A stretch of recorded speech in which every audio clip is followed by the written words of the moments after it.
Tim? I'm in North Carolina. I've got the Facebook Live started now, so maybe we can go ahead and whoever joins us joins us.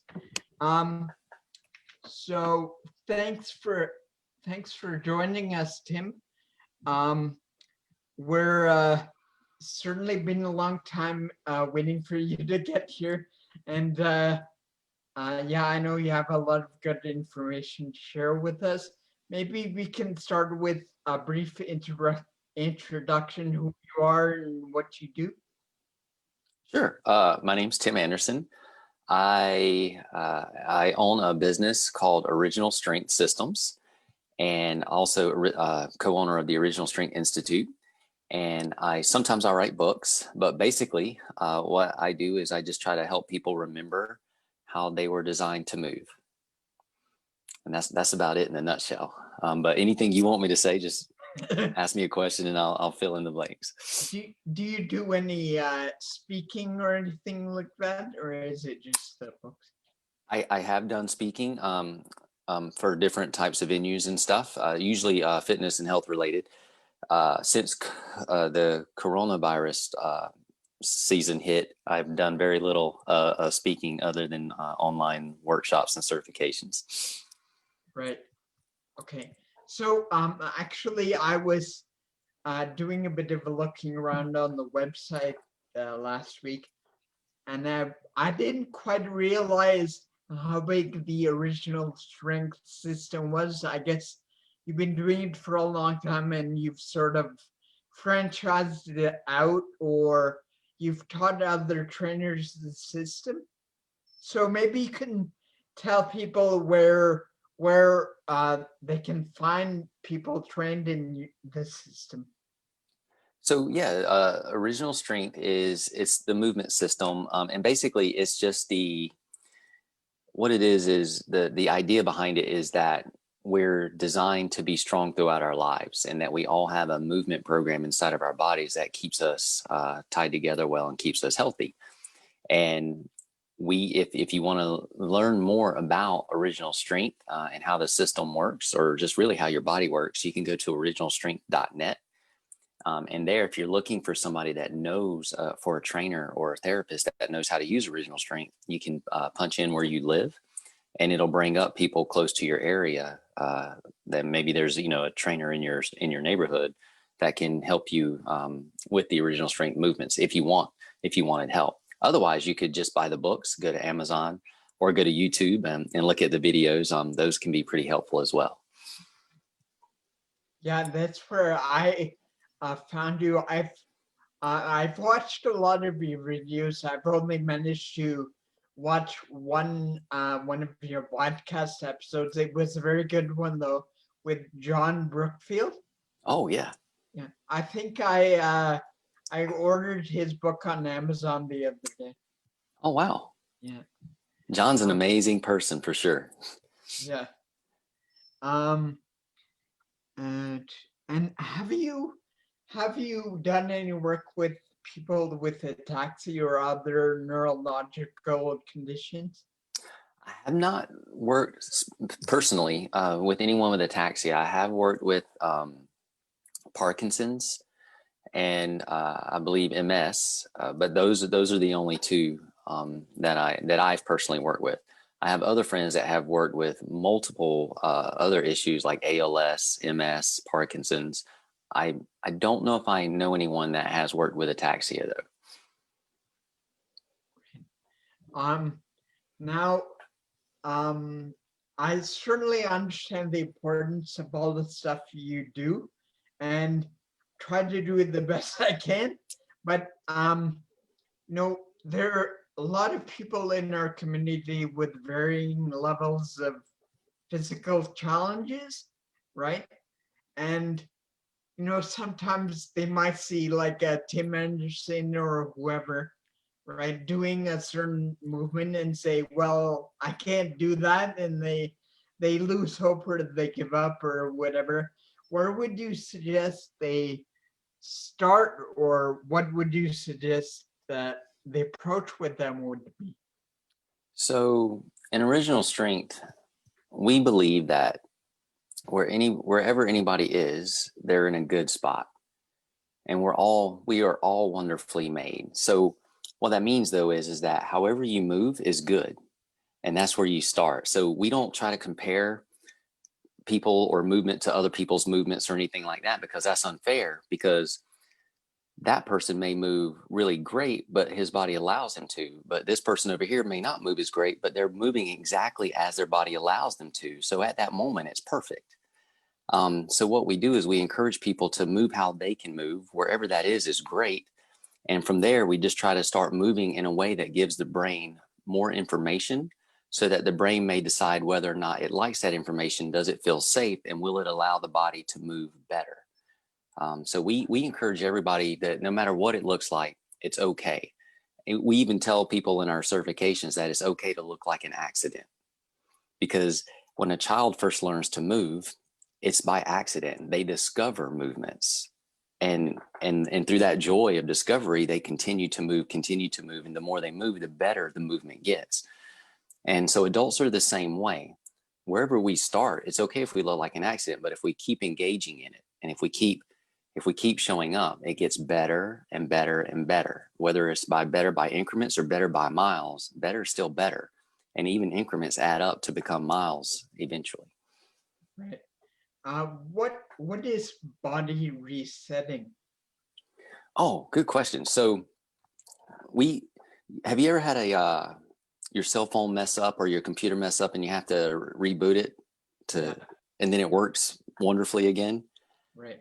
So we look at the body in a very similar way, that the body has an original operating system in it, much like a phone or a computer does. And we are all born with this original movement template inside of our nervous system.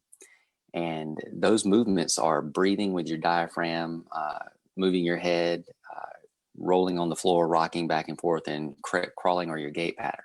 Anyway, if you engage in those movements that are embedded in your nervous system, it kind of refreshes your nervous system, and it's almost like a reset button on your nervous system, and it cleans up the other movements that your body makes. So it's kind of like rebooting your body so that it just works better.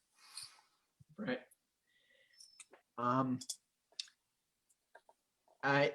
It's been a tough year for everyone with COVID and whatever. Is there any sort of recommendations for what are a few key movements that people can do, whether they have ataxia or not, that may reset them and get them ready for the day? So these are very stressful, turbulent times. It's an unusual season for all of us. I think one of the most important things a person can do movement wise is to take a moment to make sure that they're breathing well. And when I say breathing well, I mean trying to fill their lungs up from the bottom to the top. Typically, when we get stressed, we breathe high up in our chest and use our neck muscles and our accessory breathing muscles, and we don't fully use our diaphragm. And what that does, though, is it takes our nervous system into fight or flight mode, or the sympathetic mode. And that's a perpetual state of stress just because of how we breathe. So you take the stress of the world and the way we breathe, and we really start telling our nervous system that we're unsafe and that there's an emergency. So if we just take time to use our diaphragm fully and fill our lungs up from the bottom to the top, we kind of toggle that switch to rest and digest mode, which is anti-stress mode. So one of the easiest things we can do to combat stress, even the stress of the situation around us with Corona, is to make sure we're breathing properly or well, so that we can tell our nervous system that we're safe and everything's okay, and lower our stress levels. That would be the one thing. And honestly, the second thing sounds weird, but if we just took time to deliberately smile, just smiling alone makes your nervous system feel like everything is okay. And it just makes everything better. It produces a hormone cascade in your body, but it actually makes your entire body move better.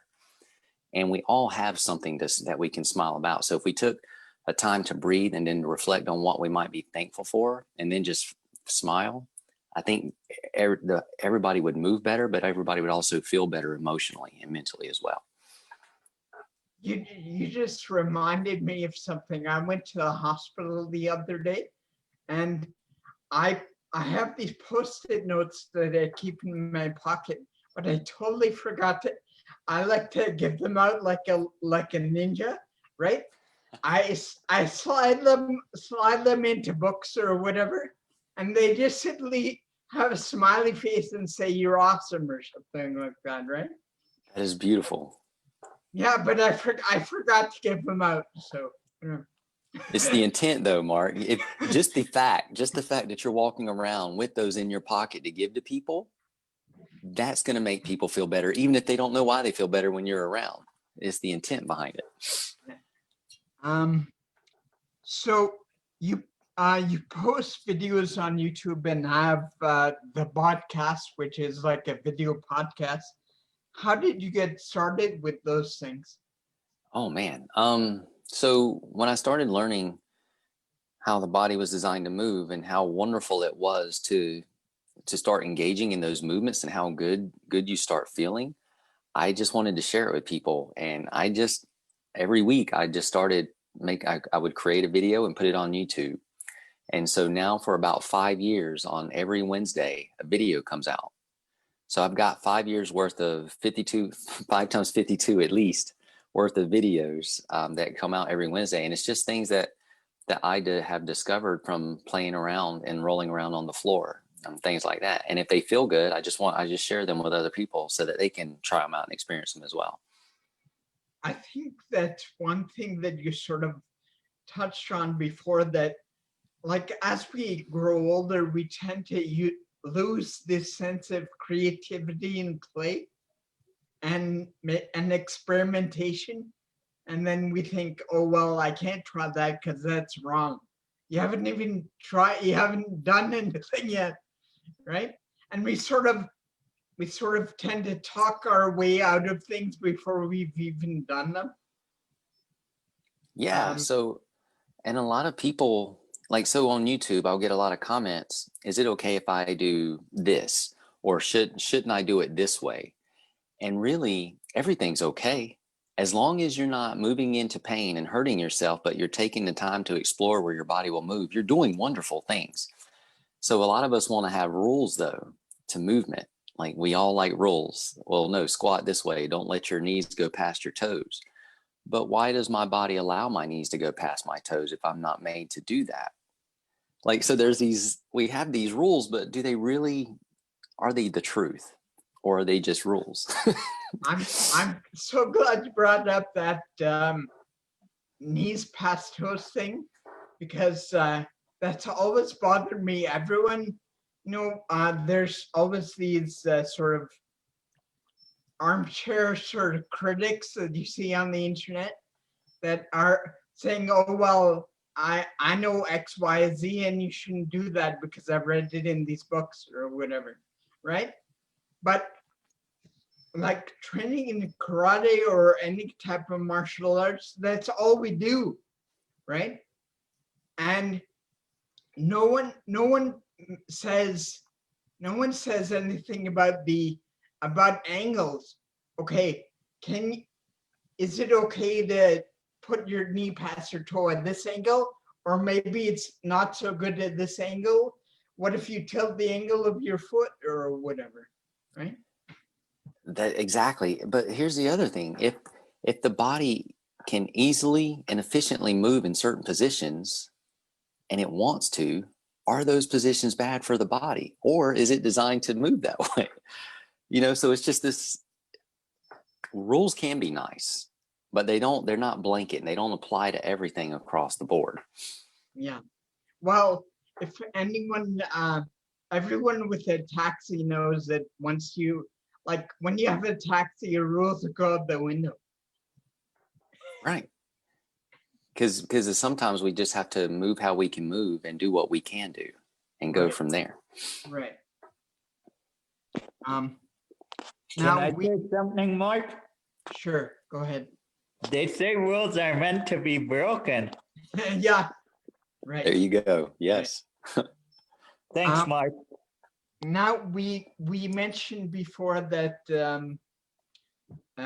your audience is global. We have a few people on here from Tennessee, Minnesota, and the North Carolina. Do you know if there? I know you're in North Carolina, right? Yes.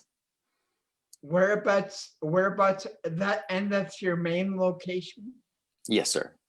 And whereabouts is that? So I'm right in the middle of North Carolina. The town I live in is called Fuquay-Varina, but it's really close to Raleigh, North Carolina. So I just mostly tell people I'm from Raleigh. Right. Yeah, that's what Courtney and I do, because nobody outside of Canada knows. So we just say Toronto. Everybody knows where Toronto's at. Yeah. Right. Where can people find you if they have more questions? So they can go to on YouTube. I have the Original Strength YouTube page, and they a lot of people will ask me questions there on the videos. They can go to originalstrength.net, and they there's contact us, or you can just email questions. Let me see where else. Those are probably the easiest or best places to contact me. And then we do have a Facebook page and things like that, but it usually just directs people to email us. And then I noticed that if they're looking for a trainer, all the trainer information is there. So let's say if you're in North Carolina or in Minnesota or wherever, and you find the local trainer, you can just contact them directly. Yes. Yeah, their contact information is on there for you too. What are the future goals for Original Strength? Man, honestly, if we could just keep doing what we're doing, which is helping people discover how wonderful their bodies are and how they're designed to move. If we could just do that, but do more of it, that would be my goal. To just share it with everyone, because I think a lot of us, we don't, it's not that we take for granted our body. It's just that we just don't know how special we are. And there's a lot of ingenuity and creativity in our body, and there's a lot of power in it. And I don't think we get to appreciate it as much as we should. Yeah, I think on that note, I think there's a lot to be said, like, especially in North America, we tend to be very goal oriented, like, okay, here's where I am, but I want to be here, instead of just being here. Right? Yes, right. And I'm actually trying to learn how to enjoy here. Yeah. Well, we're all working on that, but I certainly appreciate you being here, taking the time. I know you're very busy, and I'm certainly grateful that Courtney was able to get in touch with you, because I was like, well, Tim Anderson, he's a superstar. How are we ever going to reach him? Oh, listen, thank you for having me. This is an honor. So thank you. And Courtney, thank you for contacting me. I really appreciate it. But right now we'd like to ask everyone to unmute themselves if they want to. Go ahead and ask some questions. If you didn't hear me cover it, then just feel free to raise your hand and ask a question. Anyone? No. Okay, Amy, go ahead. Hey, Tim, I've been listening to your podcast, and I wondered how you got in touch with people to be like guest speakers. So I have an amazing friend who just sends out emails and contacts people and asks if they would be willing to sit down and talk with me. And it's been such a fun adventure, because she makes some pretty big questions or ask from people, and she has gotten some amazing guests that I would have never even thought that I could talk to. So it's really just I've got a really smart friend who's not afraid to ask questions. You've had some really interesting guests, and I've learned a lot. So I just wonder how you found them. Me too. Like when I sit down and talk with them, I feel like I'm in school. Like because I'm learning so much. It's awesome. I had a question. I noticed you you do some work with Seiza, right? And I'm wondering if you were trained in karate or anything, or is this something you read about, or? So no, I naturally sit like that a lot. And somebody asked me on YouTube tips for sitting like that. So I just made the video about it. Right. Yeah.